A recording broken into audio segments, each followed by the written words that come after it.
যুক্তরাষ্ট্রের ফ্লোরিডা থেকে আমি শহীদুল ইসলাম তালুকদার। দর্শক, প্রায় 15 বছর যাবৎ চলমান ফ্যাসিবাদ বিরোধী আন্দোলন বিগত 5ই আগস্ট স্বৈরাচারী সরকারের সাবেক প্রধানমন্ত্রী শেখ হাসিনার ভারতে পালিয়ে যাওয়ার মধ্য দিয়ে তার সফল পরিণতি লাভ করে। এরই পরিপ্রেক্ষিতে অতি উৎসাহী আত্ম অহমিকায় ভুগতে থাকা একটি অংশ থেকে বলতে শোনা গেল, আমরা এক ফ্যাসিবাদকে বিতাড়িত করিনি, অন্য ফ্যাসিবাদকে ক্ষমতায় বসানোর জন্য। স্বভাবতই তাদের অভিযোগের আঙ্গুলটি বিএনপির দিকে ছিল। এর পরপরই আমরা জঙ্গলে শিয়ালের ডাক শুনতে পেলাম। শিয়ালের কাছে তড়িৎ মেসেজ চলে গেছে, অভিভাবকহীন মুরগির করকরানি শুরু হয়ে গেছে। এই মুরগি কুপকাত করা এখন সময়ের ব্যাপার মাত্র। এর পরপরই আমরা বিএনপির প্রাজ্ঞ রাজনীতিবিদ জনাব তারেক রহমানের একটি ভাষণ শুনতে পেলাম। তিনি বিএনপির কোনো এক জনসভায় ভার্চুয়ালি উপস্থিত থেকে তিনি তার বক্তব্য দিলেন। অনেকেই ভেবেছিলেন জনাব তারেক রহমান বর্তমান সরকারের কঠিন সমালোচনা করে তড়িৎ নির্বাচন দাবি করবেন, কিন্তু তিনি সেটা করলেন না।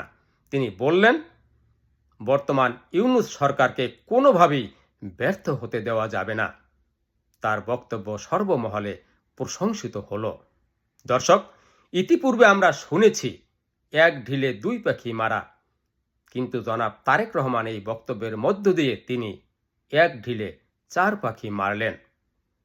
প্রথমত, শিয়ালের কাছে পুনরায় মেসেজ চলে গেল, বর্তমান সরকারকে পাহারা দেওয়ার দায়িত্ব বিএনপি নিয়ে নিয়েছে, অতএব তারা জায়গায় থেমে গেল। দ্বিতীয় বিষয়টি হল, যারা বিএনপির উলঙ্গ সমালোচনা করছিল, জনাব তারেক রহমানের মুখে এরকম বক্তব্য শুনে তারা আত্মসমালোচনায় লজ্জিত হল। তৃতীয় যে বিষয়টি হল, জামাত চেয়েছিল বিএনপিকে দিয়ে রাস্তা সাফ করাবে, কিন্তু জনাব তারেক রহমানের এমন ভাষণ শুনে ঐতিহাসিকভাবে সিদ্ধান্ত নিতে অস্থির জামাত তাদের চলমান সিদ্ধান্ত থেকে সরে এলো।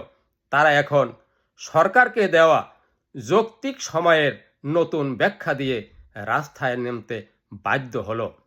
আর চতুর্থ যে কাজটি হলো, শিয়াল বুঝে গিয়েছে যদি বিএনপি এবং জামাত এই সরকারকে পাহারা দেয়, তাহলে জঙ্গল থেকে তাদের বেরিয়ে রাস্তায় আসা প্রায় অসম্ভব হয়ে পড়বে। তার চেয়ে বরং একটি নির্বাচনের মধ্য দিয়ে যদি বিএনপি ক্ষমতায় আসে, সেই ক্ষমতাসীন বিএনপির দোষ ত্রুটি তুলে ধরে জঙ্গল থেকে রাস্তায় বেরিয়ে আসার সম্ভাবনা রয়েছে। তাই সম্ভবত তারাই জনাব ওয়াকারুজ্জামানকে দিয়ে বর্তমান সরকারকে 18 মাসের একটি সময় বেঁধে দিয়েছেন, যা মূলত বিএনপিরও চাওয়া পাওয়া। দর্শক, আজকে এ পর্যন্তই। ভালো থাকবেন। আসসালামু আলাইকুম।